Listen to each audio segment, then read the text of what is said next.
Welcome, everyone. My name is Joan Ariete. I'm a writer, a Filipina, and currently the National Communications Director of AFIRM, a transnational feminist organization. Welcome to another panel of Quiet Before, a virtual series organized and helmed by Womankind's Nancy Bulalakaw-Yung and Carolyn Antonio, and curated by AFIRM. A little backgrounder on Quiet Before. It was started during Asian Pacific American Heritage Month to take a nuanced look at anti-Asian violence through history, our current state, and the future. Now it's evolved into something broader in scope, and as Nancy had mentioned to us before, it has pivoted away from focusing on anti-Asian violence and turned an eye toward curating small panels around our collective history and topics that impact us as a community. So today we have with us a stellar all-women cast, and all of them are organizers, writers, and feminists, and they will be sharing their journeys, the urgently important work in organizing that they do. Today will be a space for an intimate conversation on what it means to be organizing with women, what it means to be fighting for women's rights, when even at this point, it's still deemed as an afterthought, and what it means to be a feminist in this digital age, and being at the intersection of migration and transnational spaces. So we have Ninotchka Rosca, Ruchira Gupta, and Nayoung Kim Park, all of whom are writers. They're all activist feminists of Asian descent, and they will be talking about their struggles and successes advocating for women in their respective locales and leading the fight to end sex trafficking and women's suppression. So let me start by introducing our panelists. I'll start with Ninotchka Rosca. Welcome, Ninotchka. Ninotchka is a novelist and journalist. Her two novels, State of War and Twice Blessed, are considered classics of modern Philippine literature. She is also one of the founders of AFIRM and is currently the head organizer of its Transnational Committee. She has received numerous awards for both journalism and literary writing, including the American Book Award.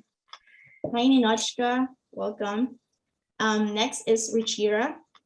Ruchira Gupta is an Emmy-winning journalist, a visiting professor at New York University, and founder of the anti-sex trafficking NGO, Apne app, which has helped thousands of girls exit systems of prostitution. She has edited two anthologies, River of Flesh and The Essential Gloria Steinem Reader. She has been awarded the French Ordre National du Mérite, hope I pronounced that right, the Clinton Global Citizen Award, and the UN NGO CSW Women of Distinction. Ruchira has successfully advocated for the creation of the Trafficking Fund for Survivors at the United Nations by addressing the UN General Assembly and taking survivors to speak there and to the Human Rights Council in Geneva. She advises the UN on issues related to women and children and has been posted to places like Nepal, Thailand, Kosovo, Washington, DC, Iran, and New York, where she helped develop national frameworks on women's empowerment, child protection, human trafficking, and zero tolerance policies on sexual violence.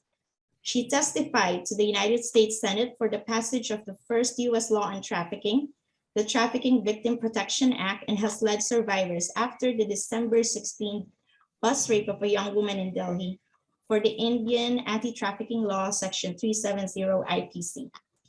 Her dream is to create a world in which no human being is bought or sold. Welcome, Ruchira. Thank you for joining us. Finally, we have Nayoung Kim Park, who is a feminist activist, writer, and attorney from Seoul, Korea.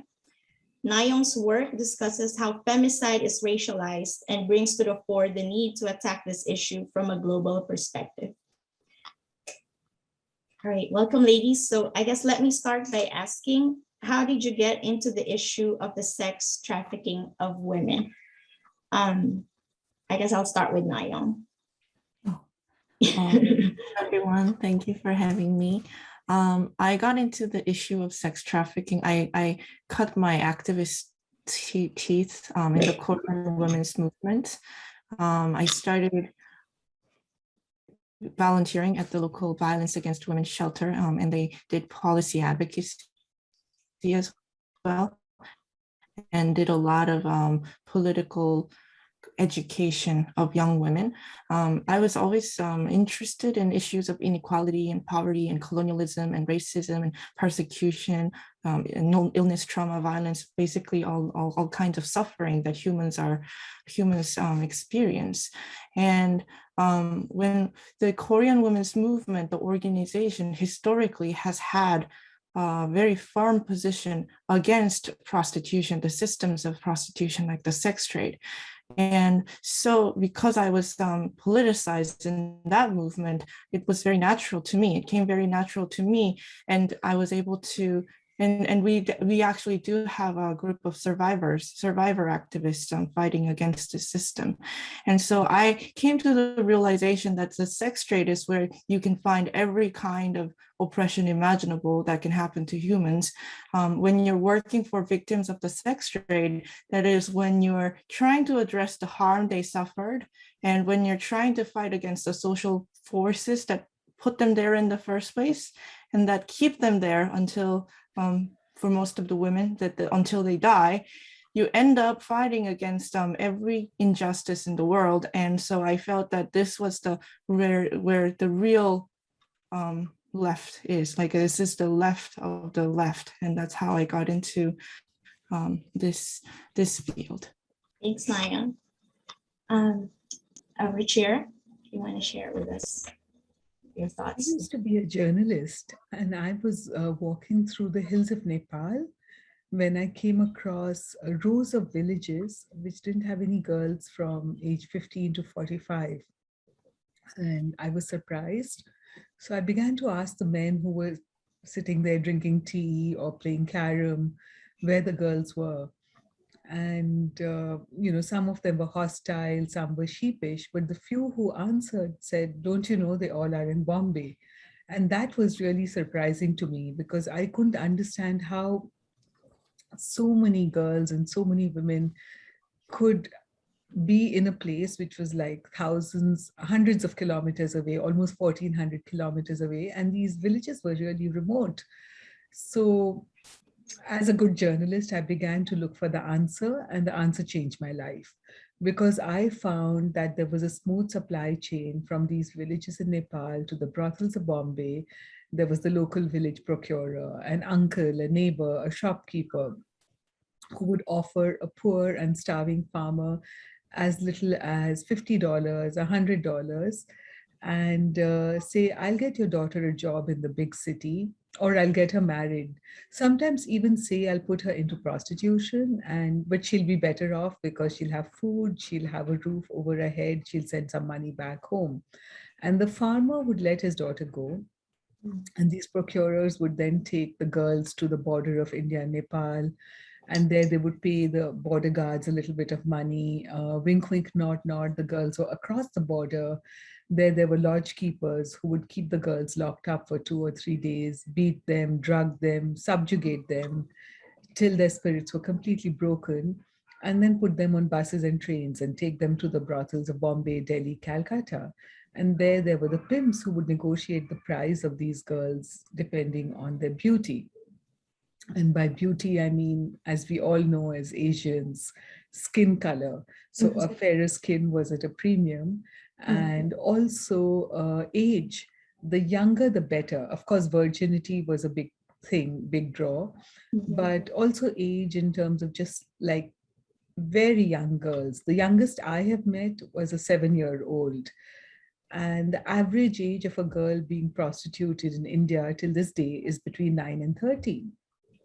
And then these girls would be locked up in small rooms with iron bars in the window, and a brothel manager sitting at the door, and she would be brought out and sold to 8 or 10 customers every night for as little as 30 cents per rape. And then, behind these were the brothel managers, the landlords, the financiers, the organized criminal networks. And I couldn't believe this because, I did know that there were red light districts in the cities I was growing up in. I did know prostitution existed, but I had never seen the backstory behind this prostitution till I began to dig. And it was really like in my generation, in my lifetime, in my country, this kind of human trafficking existed, and very smoothly and efficiently. So I decided to tell the story, and I made a documentary called The Selling of Innocence. Mhm. And I went on to win an Emmy for the documentary. But when I was in the Broadway Marquis Hotel with all the bright lights and offers for fantastic career opportunities and jobs, I suddenly, in my mind, I went back to that moment in the brothel when the women had told me their stories very bravely because they wanted to save their daughters from prostitution. And so I felt that's what I want to do. That was more real to me. So I went back to the award with the award to the brothels, and I went with the women and I said, "Here's the award. I've told your story." And they said, "Yeah, but that doesn't help us unless you do something more." So I said, "What is it?" And they said, "Can you at least educate our children? Because we don't want our daughters to have the same fate or destiny as ourselves." So I said, "Yeah, I can. I'm not a lawyer, a doctor, or a social worker. I'm a journalist. I know how to tell stories, but I can certainly hire a teacher. I can I can find some place to run a community classroom and get your kids into school."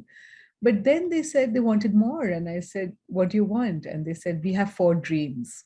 Mhm. And their 4 dreams were, the first was, of course, school for their children. The second was a job in an office.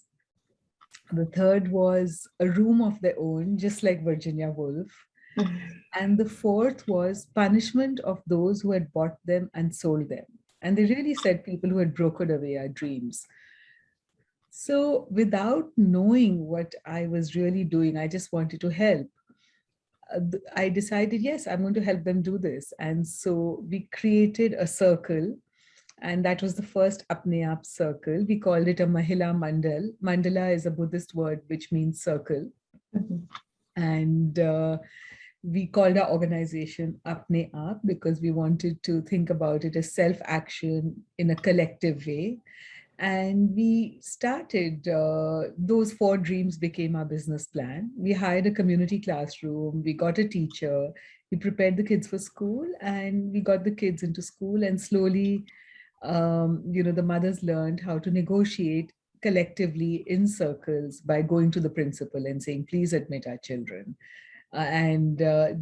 He said the other parents will object. They begged, pleaded, cried, and they succeeded. Mhm. And so they move from strength to strength, and the power of the circle became very important for us. Also, what happened now, I'm talking, this was 20 years ago, I'm talking, and nearly 2 decades later, what has happened is that Apne Aap has become bigger. We have helped more than 20,000 women and their children organize, and the circles are now replicated all over India and Bihar and Calcutta and Delhi. Other sister organizations in South Africa and New York sometimes follow our model. So that's how my journey began. That's how I got into sex trafficking and understanding how to combat it as a journalist, as a storyteller. Wow, yeah, that was impressive, harrowing as well, but inspiring. Um, Thank you for sharing that, Ruchira. Ninotchka, yes. Well, I was born in the Philippines and I grew up there until, of course, martial law was declared. If you live in Asia, prostitution and the sex trade are like ubiquitous. You grow up knowing about it. Even as a very, very young kid, you knew the terms for the women in the sex trade, the pimp, and the customer. So this was kind of normal. And for somebody like me who read all the time, you find it all over literature, from the Greek classics down to Genji Monogatari, uh, to all kinds of classical and modern fiction. The tales of the women who were taken and who were lost, and some who died in it, and some who maybe enjoyed a modicum of success. But always, it was always stories of disquiet and stories of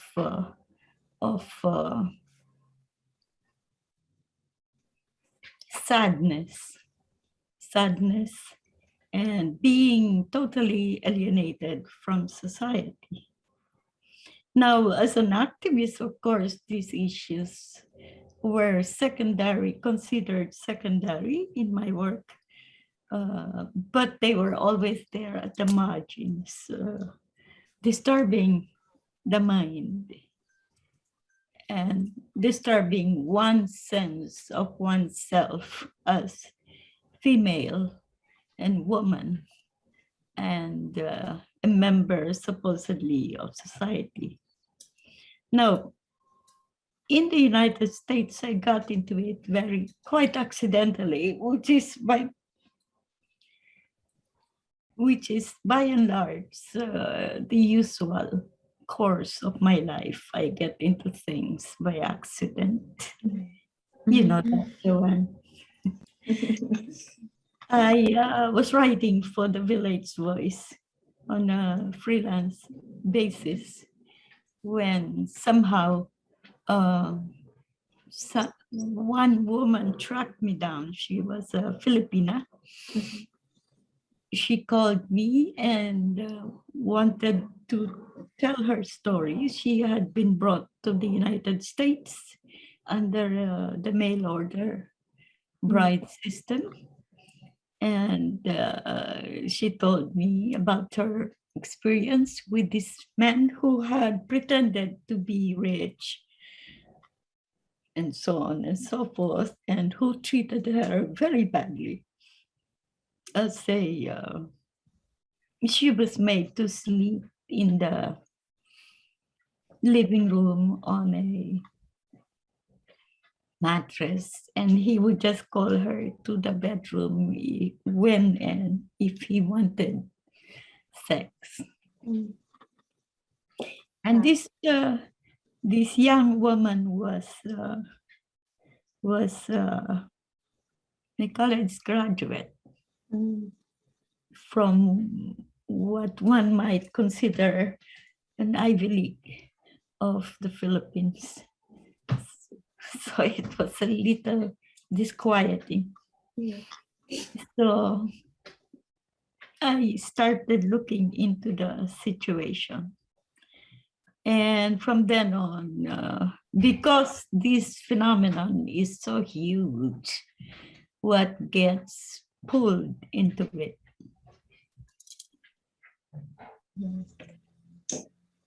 Wow. Thank you for that, Ninotchka. So I guess my next question is, working transnationally, I suppose, what's the difference between advocacy against sex trafficking for women in your home front of Korea, India, the Philippines, and as opposed to the US front? I'll start with, I guess, Nayoung. Yeah. So Korean women's movement, especially the progressive women's movement, it's probably because of the colonialized history, but Korean women in the progressive movement have, starting with the Japanese military sexual slavery in the Second World War, so-called the euphemized version is comfort women, because for the Japanese military, they were comforts. And then after the Korean War, the American troops came to Korea, and they set up their camp, and then there's a military camp prostitution. We now call it sexual slavery, and the survivors are suing the Korean government as well as the American government for having condoned it and promoted it and enabled it or profited off of it. And then there was the industrialization period when Korea was not very wealthy as a nation. So men from wealthier nations would come to Korea and engage in sex tourism. And then these days, fast forward to these days, 21st century, Korean women's movement is fighting cyber sexual violence. So the slogan, "My life is not your porn," and it brought tens and thousands of ordinary women in their teens, 20s, and 30s out to the streets just in recent years. And compared to that, I've just come home from spending 7 years in the U.S. On the U.S. fronts, many of them are women of color or indigenous women, and they tell their truth about the harm they experienced in the sex trade. However, I think that their stories and their truth, they do not get much attention in the mainstream American feminist discourse. Rather, I feel that the mainstream American feminist discourse tends to tokenize minority survivor women or kind of pit them against each other and select somebody who will not threaten the status quo, which is really all about neoliberalism and choice and agency and free will, which I find extremely individualistic and devoid of collective historical and structural context. You're breaking up a little, Nayoung, but yeah, but that makes sense. Thank you so much. Ruchira? Just like Nayoung was saying that, there's a history of colonialism tied into institutionalized prostitution in Korea. We have the same experience in India. Red light districts were set up in cities to serve British soldiers and clerks during the height of the British Empire. Because what the rulers found was that there was a big spread of syphilis among their soldiers and clerks, and because they were visiting women in prostitution, and they wanted to control that. So what they did really was that they set up licensed brothels in very close to cantonments under two laws. One was called the Cantonment Act, and the other was called the Contagious Diseases Act. And through these laws, they gave licenses to brothels where a brothel manager could run a brothel and get a license to run a brothel if they got the women that they kept for the service of the soldiers and clerks, checked for diseases in municipal hospitals periodically. If the women were disease-free, the license would be renewed. And this eventually led to the creation of red light districts, which had many licensed brothels. And the license number would be hung over the door of the brothel with a red light shining over it. And that's why we know the term red light district. And so these factory-like brothels were literally set up under British colonialism. And at the same time, the colonialists also had laws to evict indigenous women from their forests because they wanted the forests for the trees, for the wars they were fighting, the First World War, the Second World War. So they were taking control of the forests, evicting people from their land. And then there were certain groups of indigenous people who were resisting British colonialism. So they passed another law. One was the Forest Act to evict people from the forests, and the other was the Criminal Tribes Act, where they literally labeled whole groups of human beings as criminals just because they resisted British colonialism. So these people were made landless and livelihood-less overnight. They ended up in the cities, and many of them ended up in these factory-like brothels.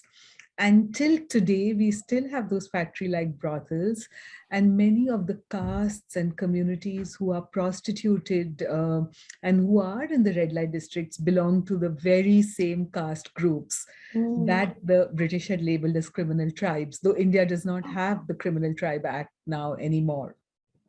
And so in India, there is intergenerational prostitution, which is passed down from mother to daughter. And it is caste-based, where people begin to think that this is their destiny. It is what they were born to. There's been massive erasure of memory. So they don't even know their own history, that they were people who lived in forests, had indigenous livelihoods, and had resisted British colonialism. They don't know that anymore. And along with that, what has happened in India is that we've had big influx of money from the West, from the porn industry, from the sex industry, from the big foundations, many of them who believe in promoting prostitution in the name of freedom, and who do not understand the realities of people's lives who are poor. So they don't understand absence of choice. They only understand choice, but they don't see choice as a survival strategy. And they have been funding our NGOs, our universities, other small foundations inside India with millions of dollars to actually entrench the brothel system more and to protect male buyers from disease rather than protecting the women and girls from male buyers.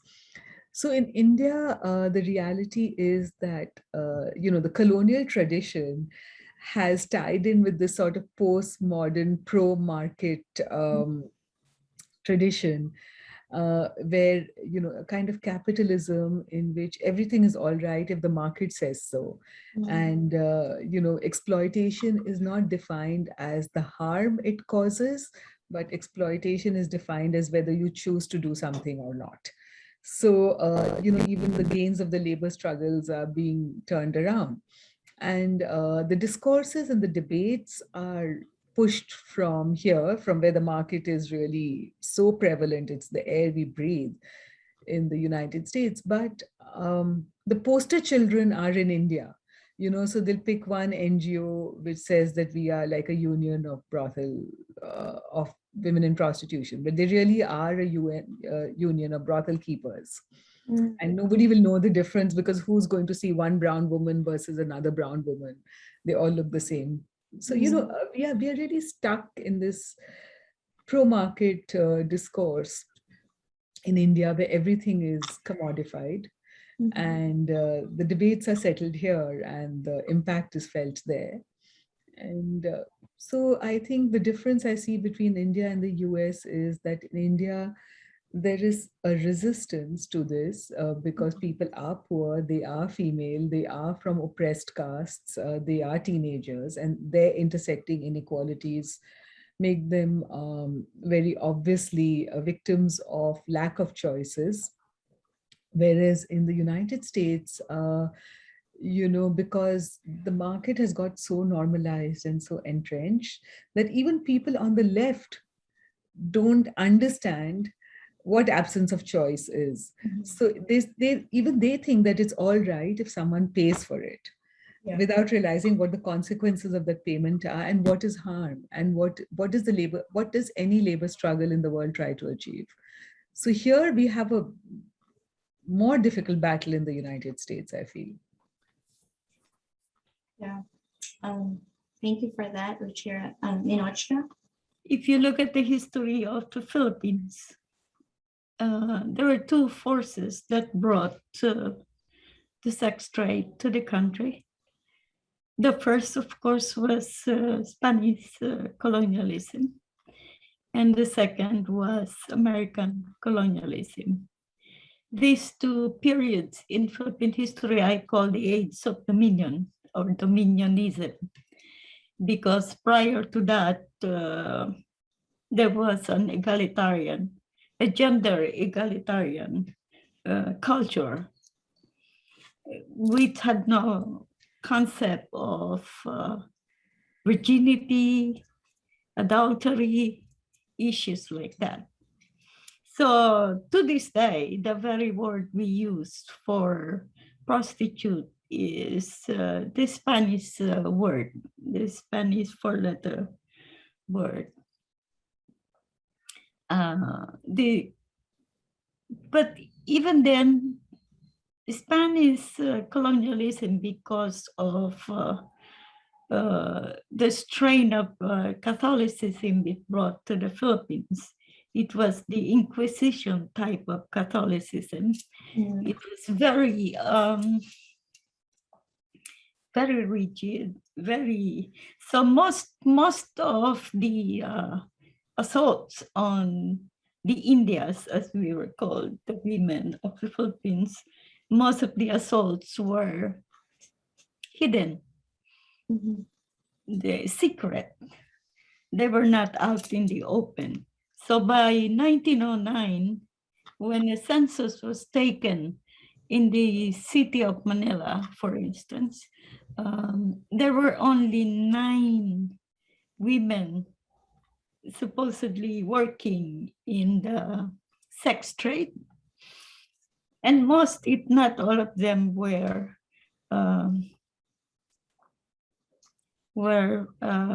foreigners. 9. Now this is a huge, huge difference from the next, around 1910, when the United States set up its brothels, yeah. It became like, as usual, to protect the troops from sexually transmitted diseases. The women had to be brutalized, if one may use a word. They had to be set up in a certain area, which of course became the red light district,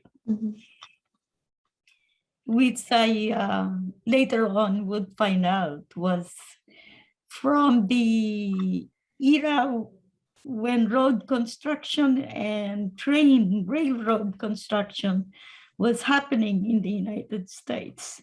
And there were all these women, they would put a red light, outside the door. That's where we got the original concept of the red light district is brought by the West all over the world. So basically, that's it. First, they established these brutalized places, and then later on, the United States established military bases. There's always in the West, in the East, the historical fact that militarization and the sex trade go hand in hand. So,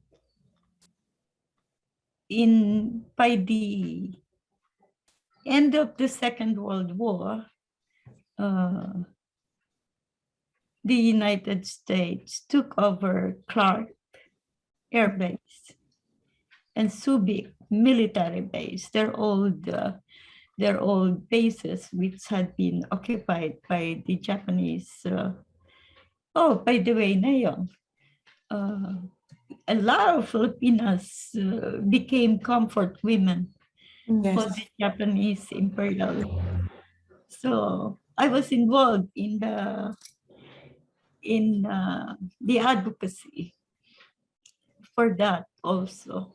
But anyway, so the United States returned to their old bases. And first there were just 10 reed huts inside Clark Air Base, where the women and the soldiers could go dancing, quote unquote, at night.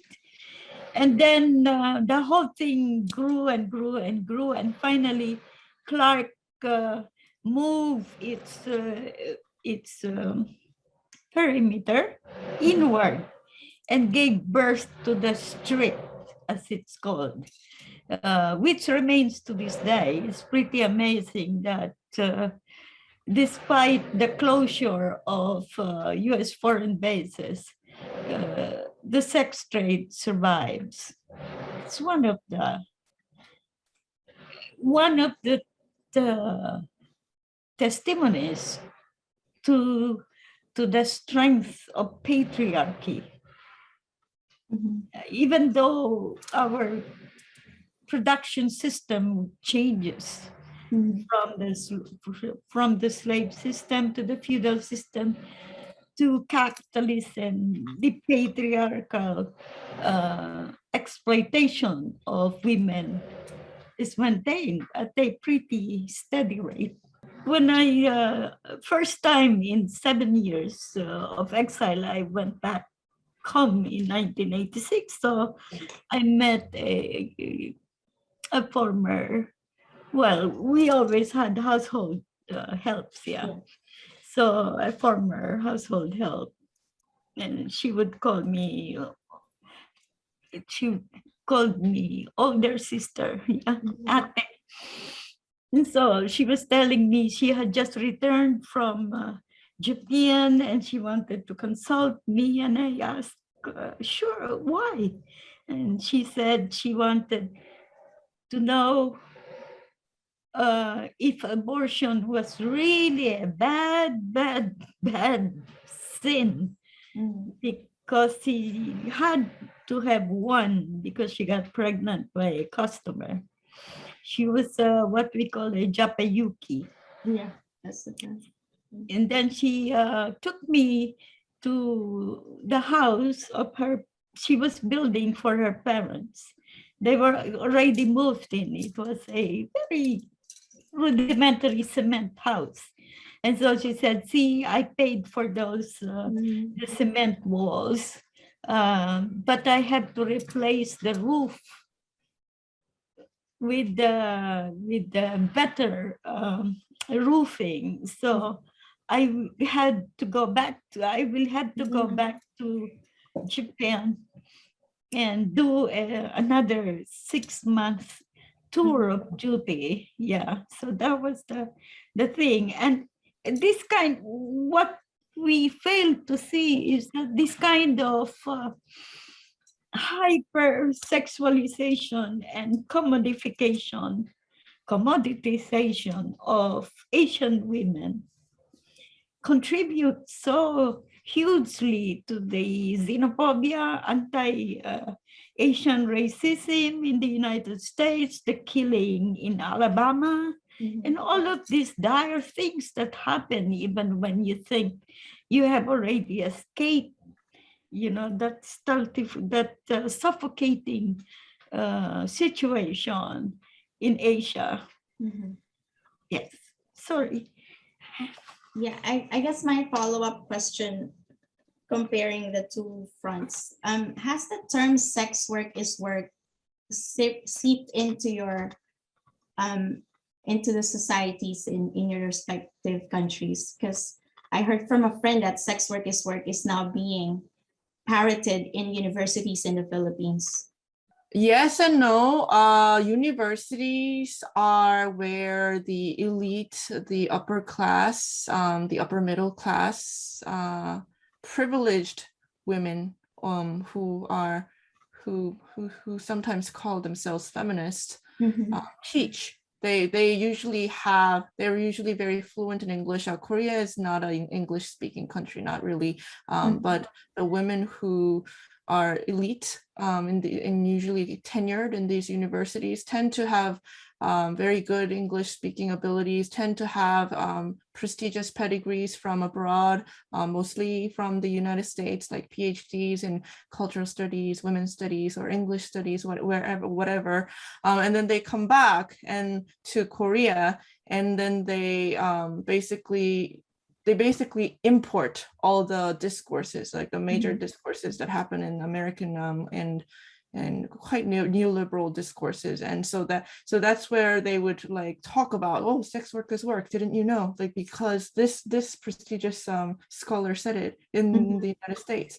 But I say no, because in Korea right now, in the 21st century, the ordinary women, the young women, are rising in the streets, and they don't care about these elite university professors anymore. They're not cowed by what these elitist women are saying. They're really just looking forward for looking to the survivor activists themselves, like the everyday women who are around them. And so that's why I say yes and no. Yeah, so it's good in this country, at least for now. Yeah, so we're the mass popular movement of feminists are not going to say, oh, sex work is work, didn't you know? They're not going to say that. We're going to say, no, there's exploitation, and then there's violence, and there's harm, and there's structural reasons for why Muslim women don't have any choice, and that is oppression, and that is injustice. Thank you. Ruchira, you have anything to add to that? Oh, you're on mute.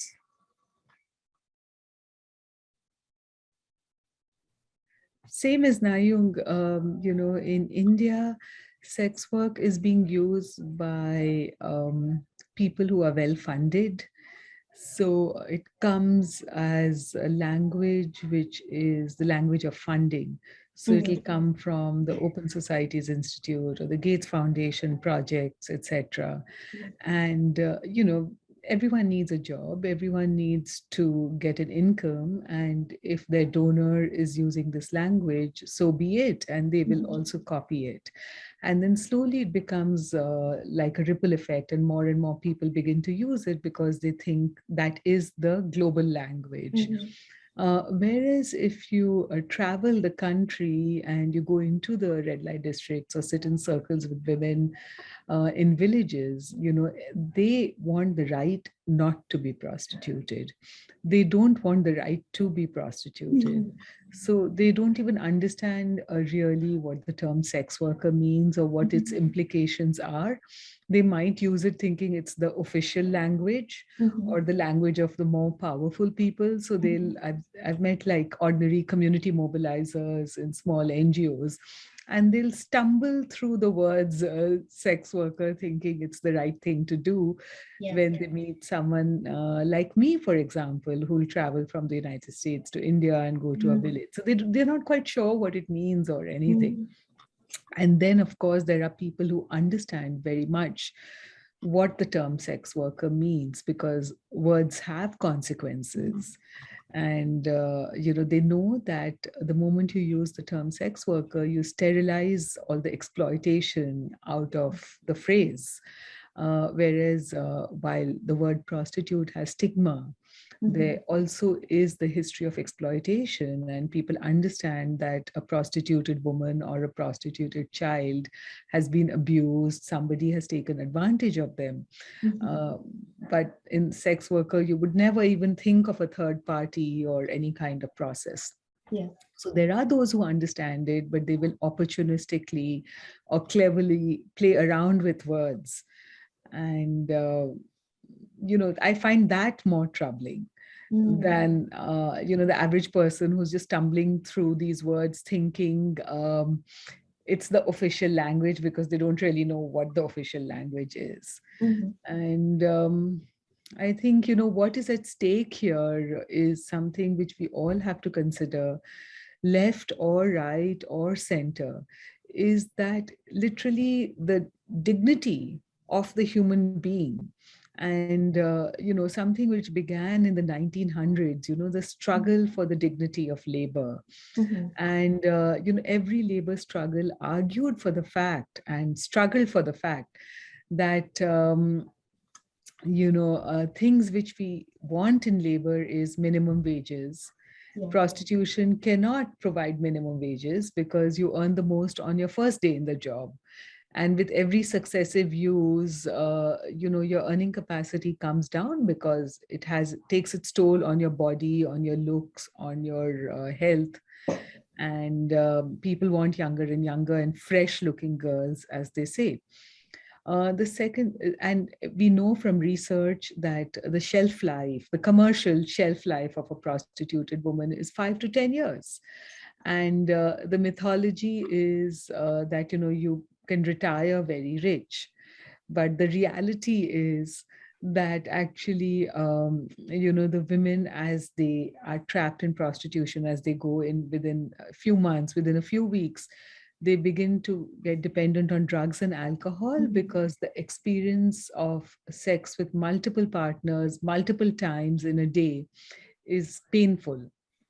The customer could be fat, unwashed, disease-ridden, they cannot negotiate. And what happens eventually is that to block out the experience, they begin to take drugs and alcohol. So actually, in the prostitution system, the woman is not earning that much. She's normally getting deeper into debt. It is the muscle man, it is the cop, it is the lobby manager, it is the hotel owner, it is the drug supplier, the alcohol supplier, the doctor, the quack. All these people are making money off her, even the pimp, right? So once you break down the cost, what really is in hand is nothing much. And very often she gets deeper into debt as time goes on.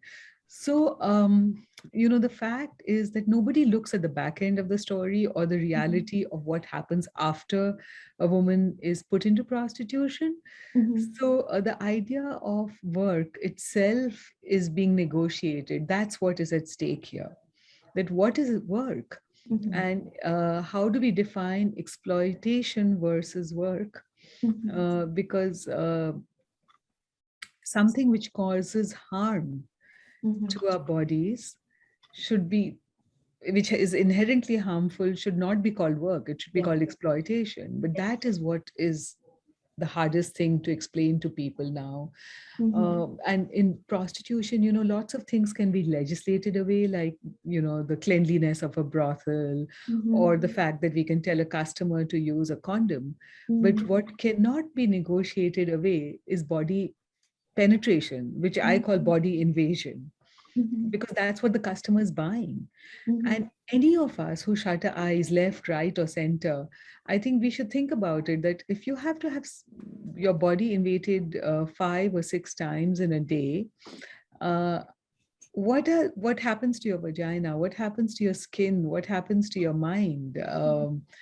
And once we begin to understand that whatever amount of money is thrown at you, whatever is done to your body is never going to be cured. You can never heal from it. So the long-term consequences of this so-called work go beyond even the moment. And that is something we have to, maternal mortality is high. We know the average lifespan of a prostitute. She dies by the time she's 30 or 35.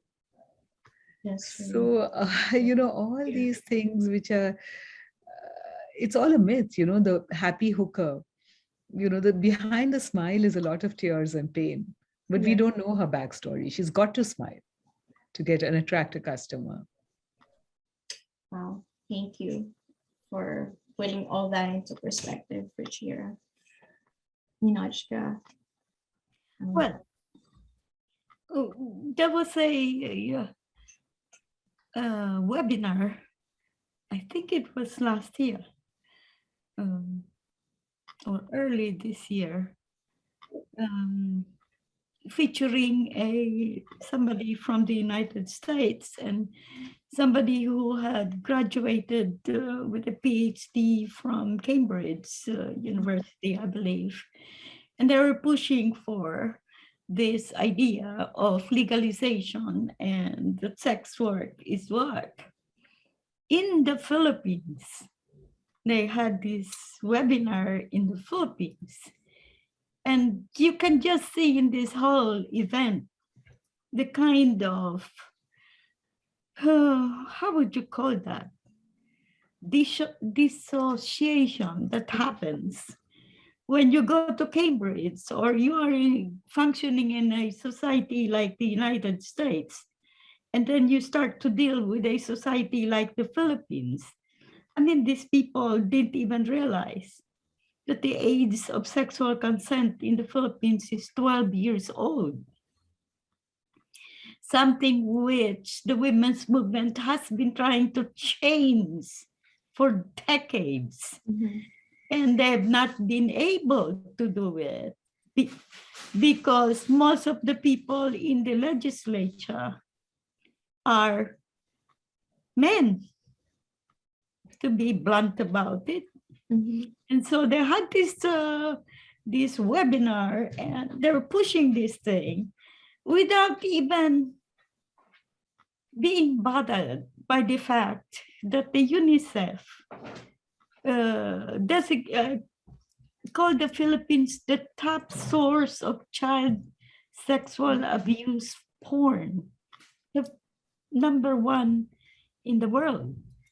So all of this, when you are functioning irrespective of the material conditions of the terrain where you're in, leads to this kind of insanity. And so I'm 10,000 miles away, and I'm watching this webinar, and I'm totally amazed at how hollow these ideas are, which seem to be like the most progressive in the West. Yeah, and you take them to a situation like the Philippines, and they are reactionary ideas, they're retrograde ideas, they are ideas meant to maintain some aspects of colonialism and to enable this kind of combine of colonial patriarchy functioning, despite the resistance of people. Wow. Thank you for that, Ninotchka. So I guess my next question is, since you're all of Asian descent, and then your workplace is in the West, in the United States, how does the work of organizing and advocating for women factor into your idea or conception of home? Nayoung, you want to share with us your thoughts? Yeah. Oh yeah. I read this question, and then I found this quote by Virginia Woolf: "As a woman, I have no country. As a woman, I want no country. As a woman, my country is the whole world." And then Andrea Dworkin, the feminist writer, she talked about a homeland for women. Myself, I currently like being home in my native land right now, but I can see myself being able to connect with other women in other lands. Apart from my family life, I feel most at home when I'm organizing with women. Yeah, so that's my answer. Amazing. Thanks, Nayoung. Ruchira. Home is where you are with people who understand you and who you feel close to, because that's where you feel safest and have the ability to be yourself. So for me, home is as much a part of the family of choice, that is the feminist movement all over the world, as much as the family that I was born into. And so I have discovered that I have many homes. I have a home in New York with, say, someone like a Gloria Steinem, but I also have a home in Philippines with someone like Aurora Dios, or I have a home in Calcutta where I was born with my family. So literally I can travel to any part of the world and I have experienced this. Like I've been to Morocco and I phoned somebody who's an activist organizer there, and she will show up in my hotel and take me all around as if I'm at home. Same thing if I go to Havana or if I go to Spain or London. So, home is a big country for activists, and we all belong to a republic, which is the Republic of Hope, because we hope to create a better world. For ourselves, our sisters, and by doing so for our brothers and our friends. So I think home to me represents that safe place where I can be myself, share my stories, and have the ability to fulfill my complete potential as a human being in this spaceship called Earth. So yeah, that's what home is to me. And the experience of home, sometimes I can feel an exile in the place where I'm born, Yeah. and not feel an exile in another place. So it depends on the situation, the context, the moment, and the mood. But everything is an adventure. Yeah. Wonderful. Thanks, Ruchira. Ninotchka. Because we were under American colonialism and we're still very heavily influenced by the United States, one would think that coming to the United States would not be such a disruptive experience, but it was. It was. And in the beginning, I was very happy. I had been famous since the age of 17. And so when I came here and nobody knew me, that was really a treat. That was, wow, nobody knows me. I can do anything, that kind of thing. But after a while, you realize you have very little emotional investment in the larger society. I mean, your emotional investment is in a small group of people or a small segment of this society, like your own community or your family. And so that's the trade-off. And sometimes when you're walking through Manhattan with its grid lines, its grid streets, very, you kind of miss the wandering roads of your childhood. Yeah. And instead of saying it's at the corner of 23rd and 1st, you kind of say it's under the mango tree, right next to the 7-Eleven, the landmarks. Yeah. No, we didn't have 7-Eleven in my house. Like the red house at the corner. Yeah, sari store. Yeah. That kind of things. You kind of miss that. But you also, because I have been on the run for a very long time, being threatened by the state itself. I was a political prisoner. I kind of appreciate the fact that I cannot just be threatened, in the United States.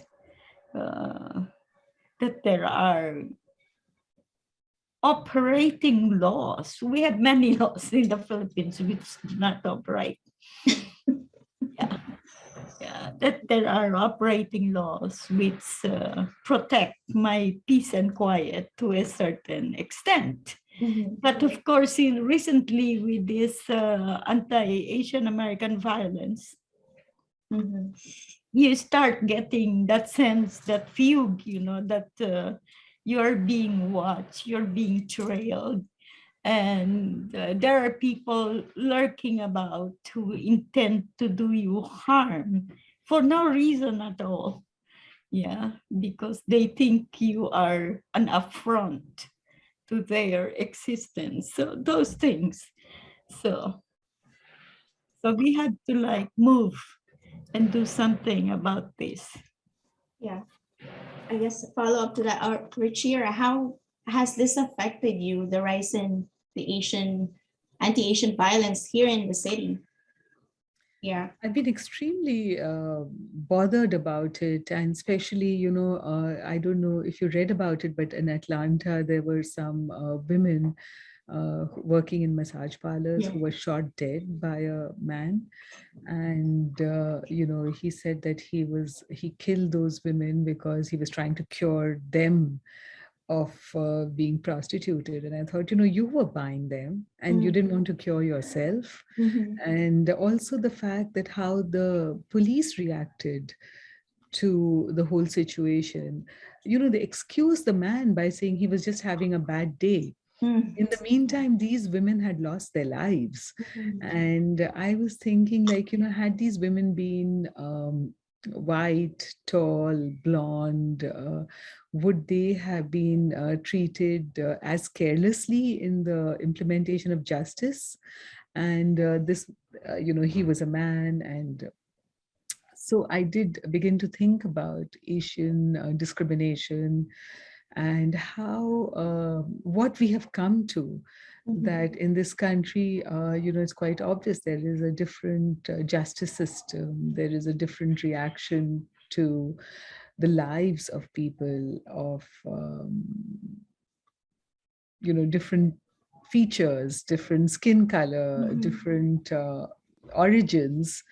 And you know it will be such a pity, because if India or America lose democracy, Mhm. democracy will also lose India and America. And what does that imply for our whole world? Mhm.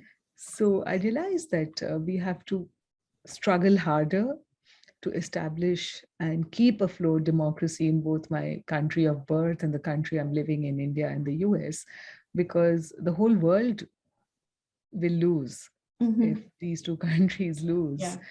And it's going to be a more difficult struggle Mhm. than I thought, because,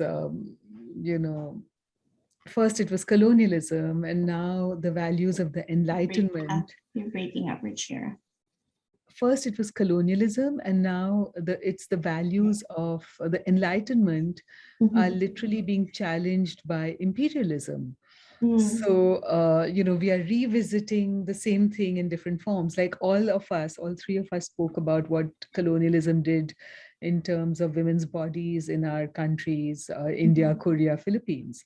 And now it is the values of imperialism, which are again being exported to our countries and again commodifying women.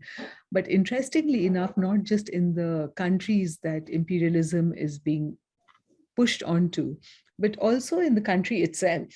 Mhm. Like, it's not that the United States is not suffering from sending soldiers abroad. Those Mhm. soldiers are coming back. Mhm. They are dysfunctional. They're dependent on drugs and alcohol, some of them. And they can't fit into family lives. They can't do jobs. They're suffering from PTSD, post-traumatic stress disorder. And so it's taking a toll on society here. It's become a highly militarized society. The man who went and shot dead those women in the massage parlors, he had a gun, therefore he could. Mhm. And we know that young kids in schools are leading movements against gun violence at an age where they should not even know about guns. Mm. The Parkland students and all of that. So, as a global human family, we really have to think and learn from history that, what colonialism did was literally pushed the world into the folds of fascism. Corporate Mm. greed, corporate capital pushed things, competition between kings pushed the world towards fascism. And here we are again. Yeah. And, if we don't take care of this, it'll be just a minute too late. Wow. Thanks, Ruchira.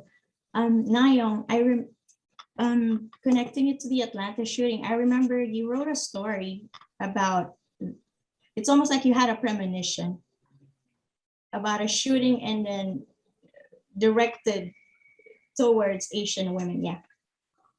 I did. I've always been like really paranoid. Yeah. I'm still Me. paranoid. Like right now, I'm paranoid that somebody's gonna kill me and everybody because of my feminist activism. Yeah, I'm always kind of in that mood.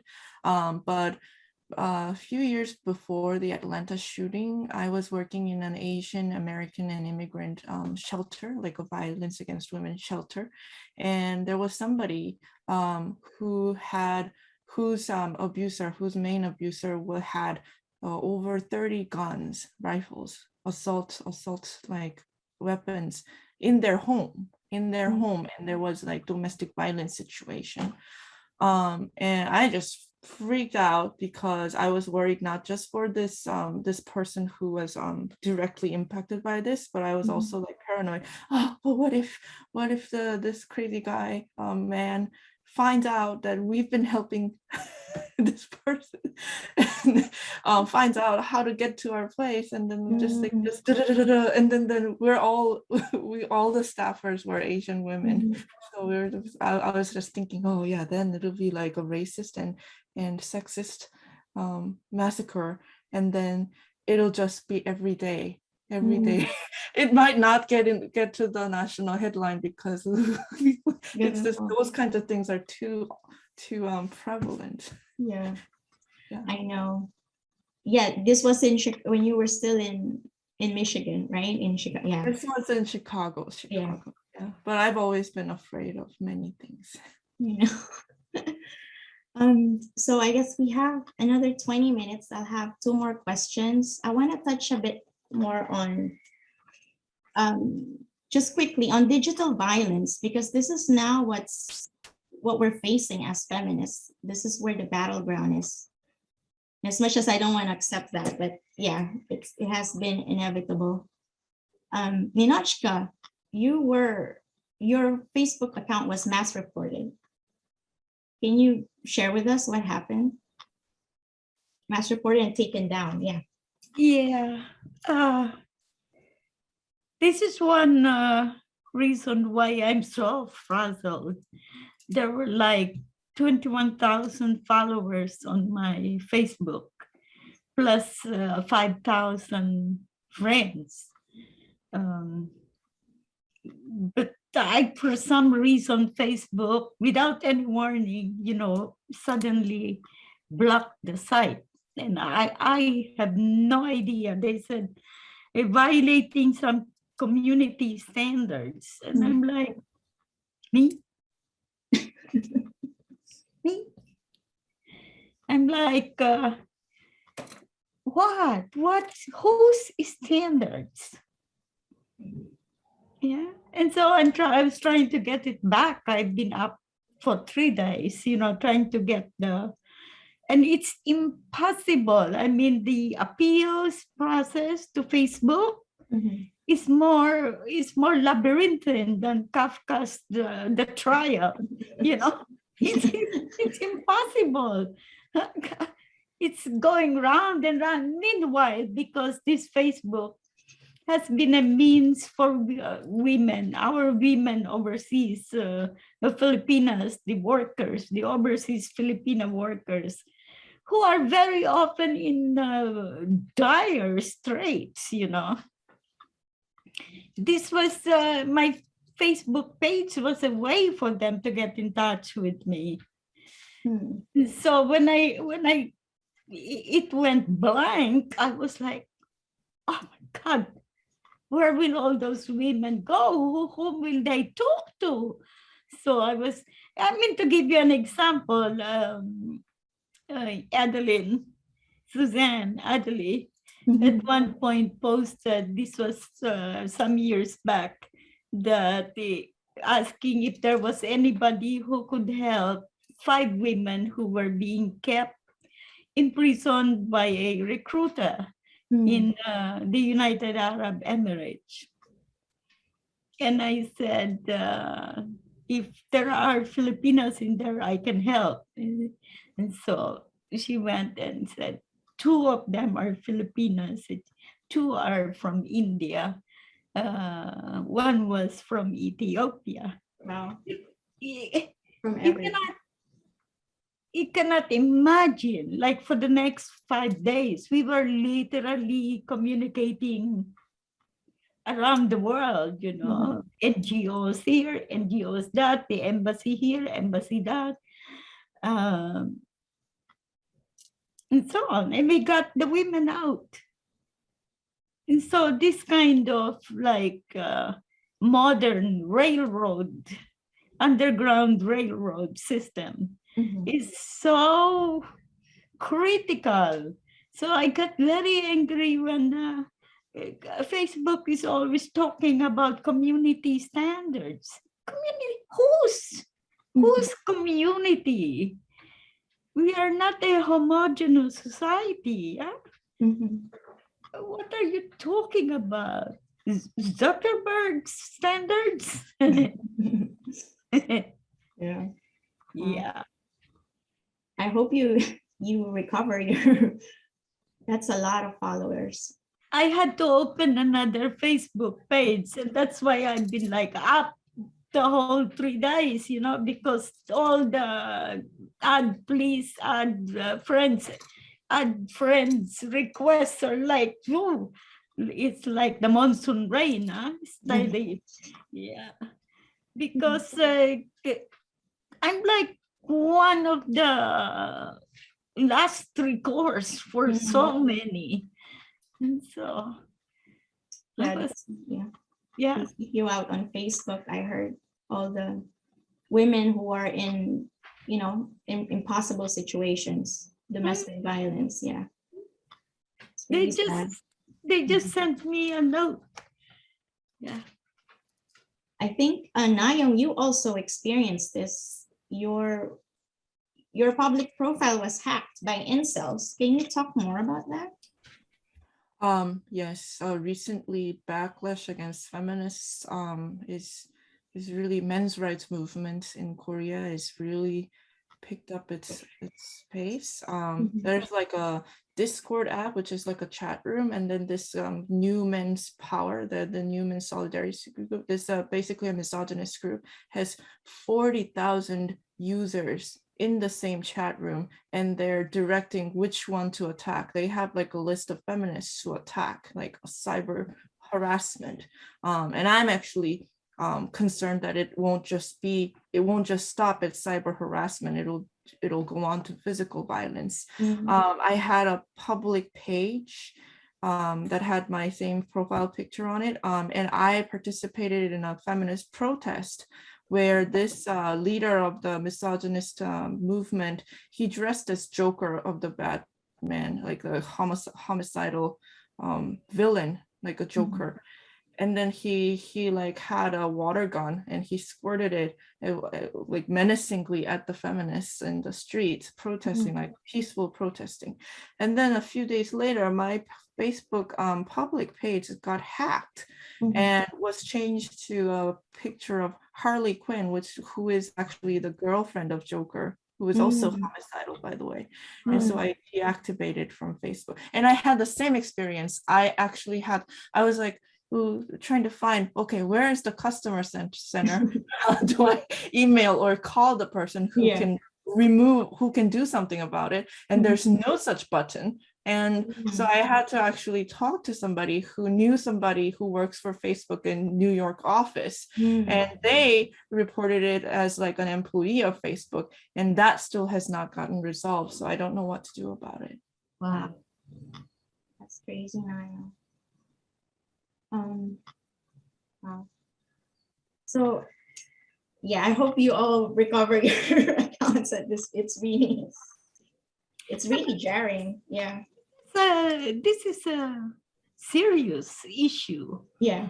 The Nobel Prize, Peace Prize winner, Maria Ressa, has spoken out time and again against the disruptive influence of social media on politics itself, where you have somebody like Rodrigo Duterte riding on the fake news, memes and all kinds of things to power. And this thing is happening right now. And this is why one other reason why I'm so angry that Facebook did this, because Facebook knows there are elections coming in the Philippines, and the campaign has been really furious.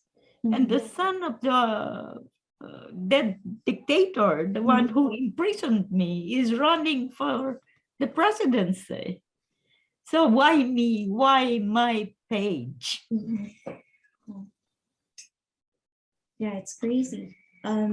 So we have about 11, 13 minutes. So my last question is, since I just want to know your process. You all are writers and activists.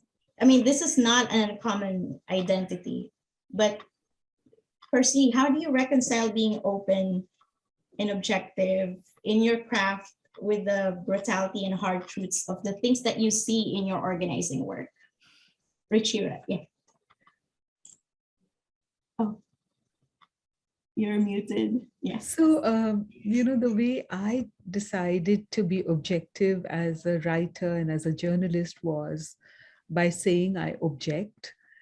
So, whenever I see an injustice, I feel that it's my duty as a writer, as a journalist, to tell the story. And by objecting to those who oppress, those who mete out the injustice.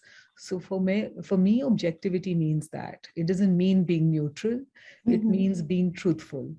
Okay. Wonderful. Thank you. Nayoung?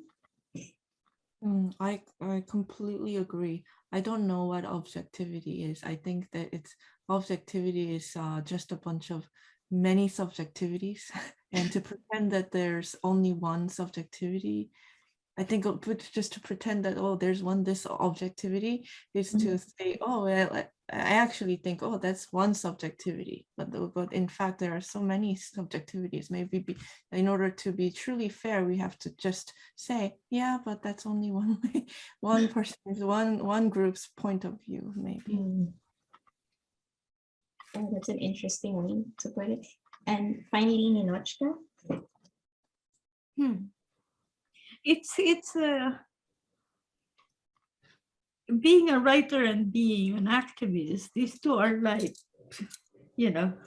contradictory terms. One is a very solitary profession, and the other one is a very open, community-based, public undertaking. So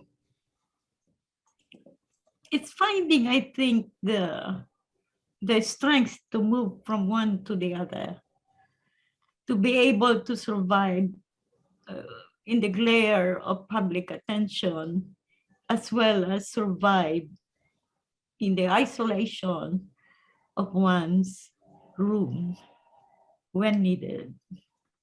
So we are very fluid in that sense. And because as a writer, you cut through, as a journalist, you are able to move through the various strata of society. You get a very large vision, understanding of the material conditions in which you exist. I have walked through palaces and yet eaten dinner at a sidewalk in Manila, And this kind of thing teaches you a lot about detachment. Yes, so it helps my religious bent. Detachment, yeah. But detachment for me does not mean you're not passionate when you engage in something. So That's good. Beautiful. Thank you so much. So we're gonna wrap up. This has. we didn't ask Nayoung. Did we ask Nayoung? Yeah, we did ask. Okay. Did we? Yeah. Thank you so much, everyone, for joining us today. This has been an enlightening, invigorating discussion. Thank you for sharing with us your stories. And thank you, and I appreciate you for doing all the heavy lifting, but doing all this necessary work that we do in order to end sex trafficking and to end the oppression of all women. That's the goal, right? So good luck with your upcoming projects. Stay safe, stay healthy. And I guess for the viewers, feel free to subscribe to the YouTube channel of Quiet Before to be alerted to new panels. Thank you so much. Bye.